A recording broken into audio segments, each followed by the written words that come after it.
여러분은 월 3만 원에서 18만 원대의 저렴한 가격으로 나만의 복지주택 공간에서 조용하고 안전한 여생을 누리실 수 있다는 걸 아시나요? 65세 이상 어르신, 무주택 어르신이라면 누구나 월 임대료 3만 원에서 18만 원대의 고령자 복지주택을 통해 독립적이고 의미 있는 노후를 설계할 수 있습니다. 이 영상에서는 자신의 삶을 지켜내는 방식이 단순히 요양원이나 간병이 선택지의 전부가 아님을 말씀드리려 합니다. 오늘 가져온 사연은 68세 김영숙 씨의 실제 사연입니다. 바로 시작해 보겠습니다. 김영숙 님은 30년 넘게 사회복지 현장에서 노인분들의 삶을 돌보며 지내왔습니다. 늘 강조하셨죠? 노후엔 자립하며 존엄을 지켜라고요. 그러나 정작 본인의 노후가 닥쳤을 때 김영숙 님은 그 말의 무게를 온전히 깨닫게 됩니다. 날이 갈수록 예전부터 아팠던 관절이 말썽을 부렸습니다. 결국 김영숙 씨는 퇴행성 관절염 수술을 진행했습니다. 수술 후 아이들 집에서 지내게 된 날들. 처음엔 버틸만 했지만 점점 아이들의 눈치도 보게 되고 부딪히는 사건들이 많아졌습니다. 어느 날 딸아이가 말했습니다. 엄마, 우리 전세금 일부로 요양원 한번 생각해 보셨어요? 김영숙 씨는 놀라며 이렇게 생각했습니다. 뭐지? 전세금이 곧 나의 요양원비라는 의미인가? 김영숙 씨의 생각은 현실이었습니다. 이윽고 딸아이가 통장 내역을 보며 돈 이야기를 꺼낸 순간 마음 깊은 곳에서 무언가가 무너졌습니다. 딸이 전세금을 요구하는 그 순간 자신을 그저 살아있는 ATM기로 보는 것은 아닐까 하는 생각들이 들었습니다. 김영숙 씨의 목소리로 직접 들려드리겠습니다. 다른 자식들의 방문도 점점 줄어들고 문자는 쌓이는데 얼굴 보러 오는 사람은 없었습니다. 스마트폰 화면 너머에 괜찮냐라는 문구가 왜 이렇게 비어 보였던 걸까요? 역시 돈이 문제인가 봅니다. 재정적 여건 때문에 자식들과 점점 더 멀어지는 것 같아요. 어느 날 아침 창밖에서 어미새와 아기새가 함께 지저귀고 있었습니다. 어미새는 아기새한테 먹을 것을 물어다 주는 것 같았습니다. 그때 깨달았습니다. 부모가 되어도 내가 누군가의 부속품이 되어선 안 된다는 걸요. 이윽고 간병인을 고용해야겠다고 생각했습니다. 리뷰를 보면 다 좋다라는 말만 있어서 도대체 누구를 고용해야 할지부터 막막했습니다. 컴퓨터를 오래 보면 눈도 아픈데 아무나 고용할 수는 없고, 그러다가 결국 한 분을 모셨습니다. 그치만 분위기는 어색함 그 자체였습니다. 간병인과 너무 어색하여 시선도 잘 마주치지 못하고 돌려보냈습니다. 어색함도 어색함이지만 무엇보다 간병인을 고용할 엄두가 안 난 이유는 바로 금액적인 부분이었습니다. 12시간 240만 원, 24시간 450만 원이라는 현실. 그렇게 돈을 써서 고용한다 한들 혈연도 아닌 생판 남과의 생활은 어디로 어떻게 흘러갈지 모르는 불안 그 자체였습니다. 가끔은 저도 사람이 있는 게 위안이었지만 어느새 사생활이 없어지더라고요. 교체될 때마다 또 적응의 반복 끝이 없더군요. 저는 하루하루 살아가야 했기에 결국 돌고 돌아 요양원에 들어가게 되었습니다. 그곳에서의 생활은 어땠는지 아시나요? 요양원도 마찬가지였습니다. 깔끔한 시설과 병원 같은 장비에도 어르신들의 눈빛엔 외로움이 가득했습니다. 저는 돈을 지불하고 외로움을 산다는 느낌을 받았습니다. 곧이어 버틸 수 없어 한 달도 채 되지 않아 다시 짐을 챙기게 되었습니다. 짐을 싸고 챙기고 그 모든 과정이 저는 너무 힘들고 지쳤어요. 그런 마음을 붙잡으면서도 뇌리에 가장 박혔던 생각은 더 이상 누구에게 짐이 되지 않고 싶다는 결심이었습니다. 그리고 다시 검색을 했습니다. 우연히, 정말 우연히 고령자 복지주택이라는 검색어를 적게 되었어요. 어떤 경로를 통해 타고 들어갔는지는 자세히 기억이 나지 않습니다.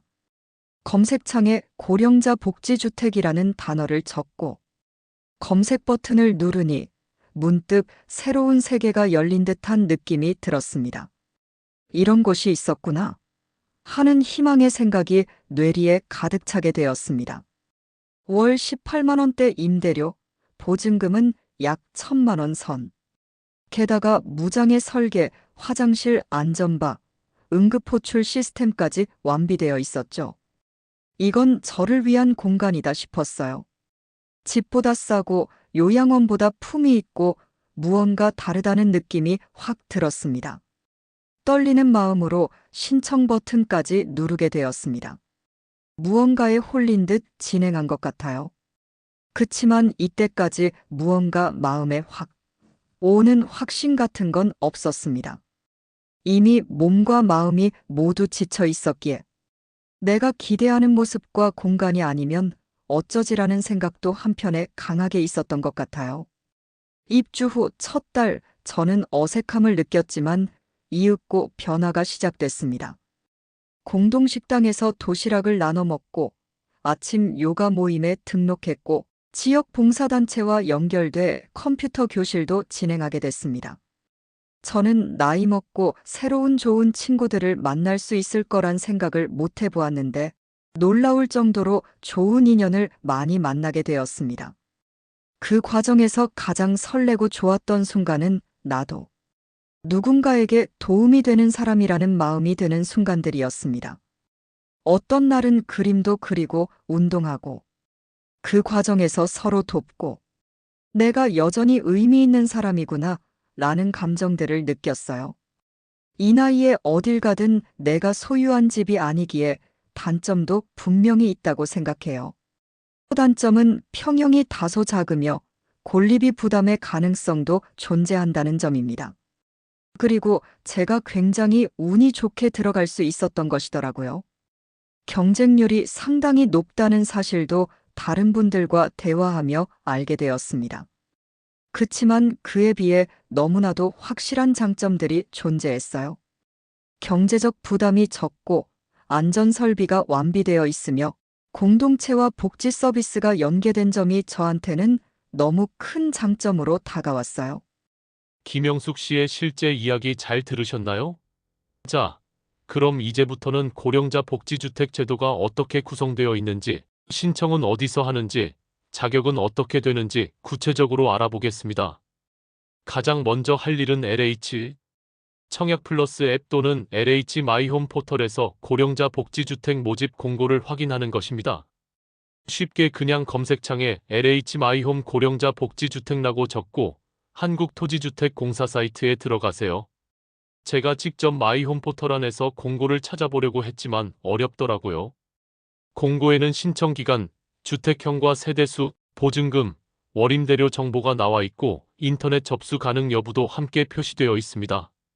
신청 자격은 크게 4가지 요소를 반드시 충족해야 합니다. 신청일 기준으로 만 65세 이상이며 본인과 세대원 모두 주택을 소유하지 않아야 합니다. 또한 경쟁률이 세기 때문에 주택 청약과 마찬가지로 1순위 분들께 더 많은 기회가 제공되는데요. 1순위는 생계의료급여 수급자 및 저소득 고령자입니다.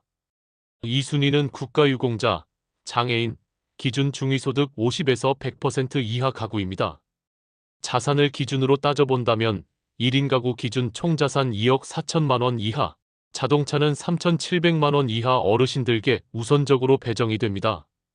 신청은 온라인 접수와 현장 접수 2가지 방법이 있습니다.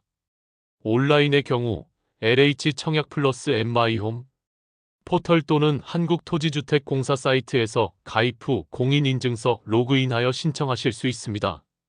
오프라인의 경우 주민센터 복지관 등 현장 접수처를 방문해 서류 제출 가능하십니다. 제출해야 할 서류는 다음과 같습니다.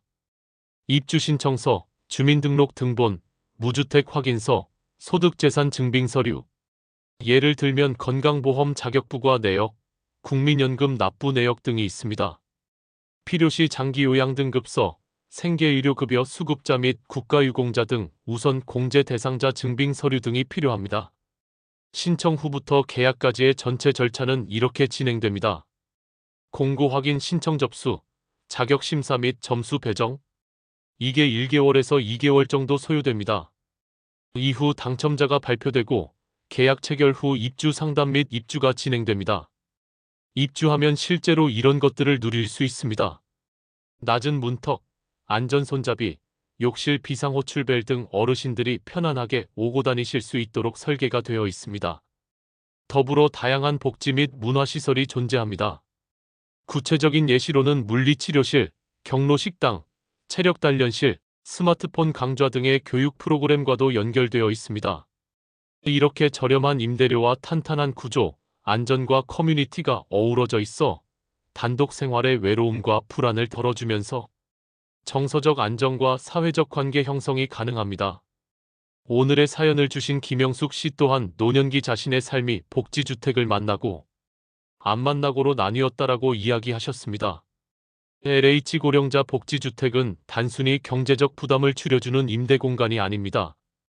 최근 들어 늘어나고 있는 수많은 노인분들의 요구와 필요성을 모두 반영해 설계된 새로운 노후 솔루션입니다. 종종 공공 실버타운이라 불리는 이곳은 월 임대료가 5만 원에서 18만 원대로 매우 저렴하지만 시설은 깔끔하고 프로그램도 다양합니다.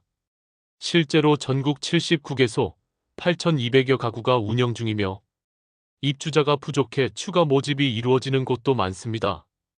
간단한 입주 절차만 기억하세요. LH 청약 플러스 또는 주민센터에서 공고 확인, 온라인 또는 현장 접수, 서류 심사 당첨 발표 계약 후 입주. 공고가 자주 변경되므로 알림 설정 또는 자주 방문하시는 것을 추천드립니다. 궁금한 점은 LH 콜센터 1600-1004번으로 문의하거나 주민센터 또는 LH 지역본부를 찾아 직접 상담 받아보실 수 있습니다. 마지막으로 김영숙 씨의 인터뷰를 들어보겠습니다. 제가 이곳에 와서 느낀 건요, 요양원만이 정답이 아니라는 겁니다. 저는 안전하지만 독립적인 삶을 원했어요. 이 집에는 문턱이 없고 응급벨도 있고 생활지원사분들이 정기적으로 오세요. 그래서 외롭지 않은 커뮤니티를 누릴 수 있었고 이웃 어르신들과 함께 식사도 하고 운동도 하고 이야기 나누며 마음이 따뜻해졌습니다. 무엇보다 제 연금으로 충분히 감당 가능한 합리적인 비용이라는 게 가장 크게 다가왔습니다. 제가 원하는 모든 요소, 즉 안전, 독립, 교류, 경제성이 모두 충족되는 곳이라 이곳이야말로 노후의 새로운 선택지라고 자신 있게 말씀드리고 싶어요. 65세 이상의 어르신, 아니 내 부모님의 노후. 더 이상 짐이 아닌 한 사람의 삶으로 존중받기 위한 선택. 지금 바로 LH 청약 플러스에서 고령자 복지주택 공고를 검색해 보세요. 당신의 노후도 존엄과 안전으로 채워질 수 있습니다.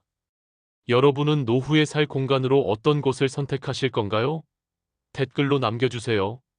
이 영상이 도움이 되셨다면 좋아요와 구독 부탁드립니다. 오늘도 행복한 하루 보내세요. 감사합니다.